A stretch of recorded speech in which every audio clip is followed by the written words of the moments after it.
Awesome. Looks like we are live. Happy Tuesday, everyone. Be sure to, as you're logging in, say hello. Let me know where you're logging in from. Hey, Wendy, how you doing? Let me know where you're logging in from and what was on the plate? What was on your lunch plate today? What did you have for lunch? Let's go that route.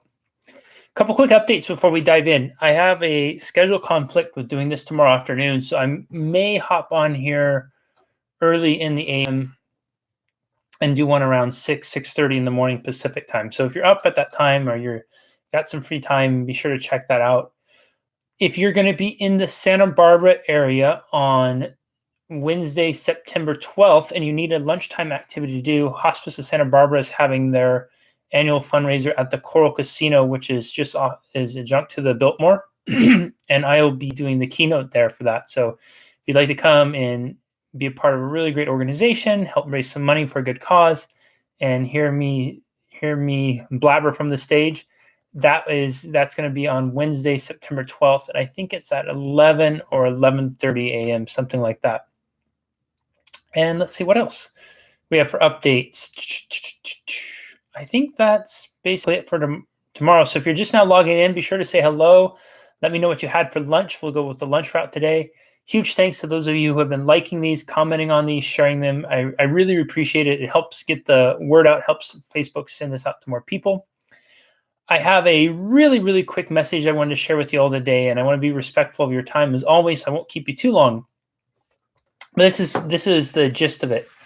You're the author of your life story. I've been watching a lot of interviews with different people, successful people in business and whatnot, and listening to a lot of different podcasts and a lot of different interviews with them.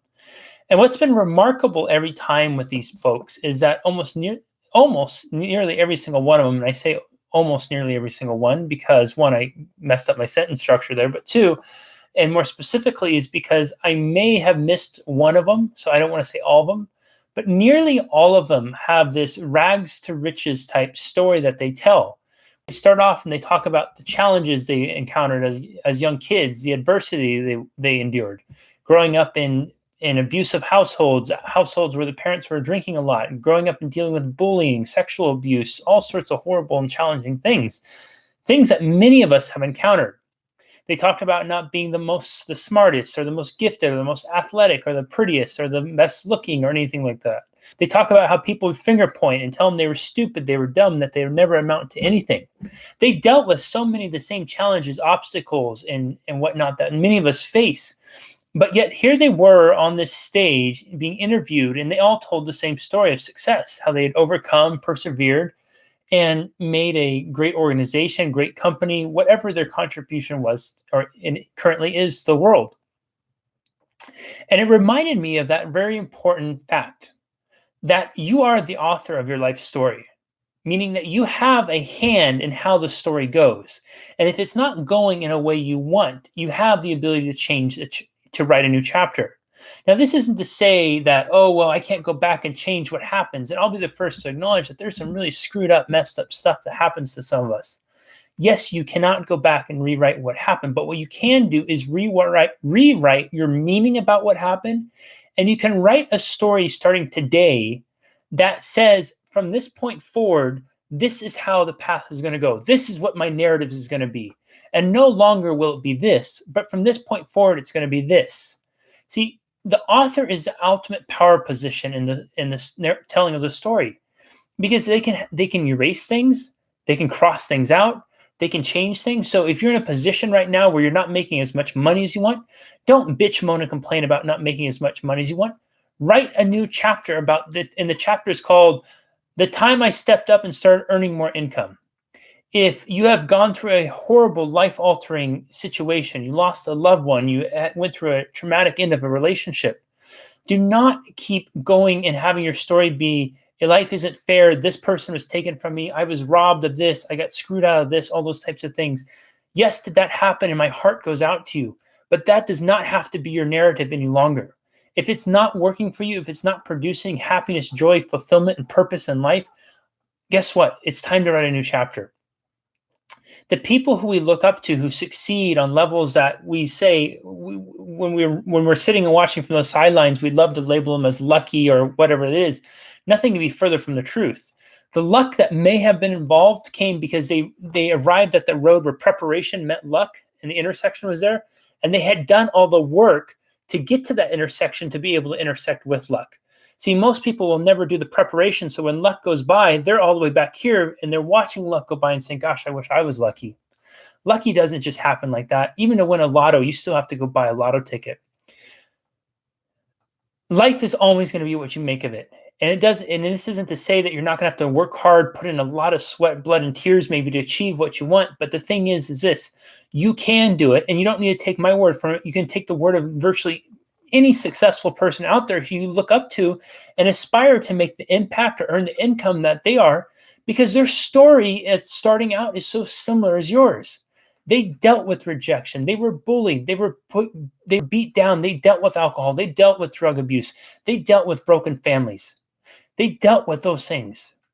And they're where they are now because they didn't allow those to define their life. They chose to define their life. And there's a big distinction there. You are the author of your story, my friend. And right now, you have the power to write your greatest novel, your greatest chapter you've ever written before. But it starts with you picking up the pen. And it starts with you changing the narrative that has preceded it. No longer does the story have to go, this is why this is the way it is. Challenge yourself today to write a new beginning that starts with, today I'm going to. Today is the day that from this point forward, I will. Whatever that is for you, declare it and then write it. I encourage all of you who are watching this too, declare it publicly. Put it in the comments. The power of declaration is key. And who knows, somebody who's watching this may be able to help you out with whatever it is you're doing. We might have somebody who says, I'm declaring today that I'm going to go after a new job. There may be somebody out here who's hiring. We never know. See, what's tragic is so many of us keep our hopes, dreams, goals, and ambitions buried inside, and we only share externally the challenges, the struggles, and we form these commiserating dynamics. This is about celebrating what's inside of you. Announce it, declare it to the world, because what you have inside your dreams, they're worth declaring. And the specialness and uniqueness that is you, that's a gift that's meant to be shared with the world. So remember today, you're the author of your story. Declare what your new chapter is going to be. Share it with somebody else and let them know. All right. Thanks so much, everybody, for watching. I hope this has been of value to you.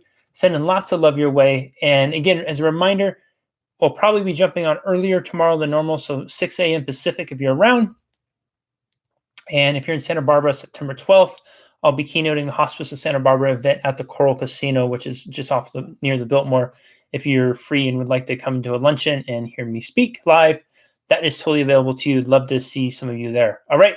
I see Carrie, Jennifer, Sam, Chrissy, Robin, Steve, Stacy, Lanny, Casey, all on here. It's great to have you all on here. Thanks so much for taking the time. Till next time, everyone, take care. Carpe diem. Make this moment and the next one to follow absolutely extraordinary, because as the author of the story, you have the power to do that. We'll see you. Bye-bye.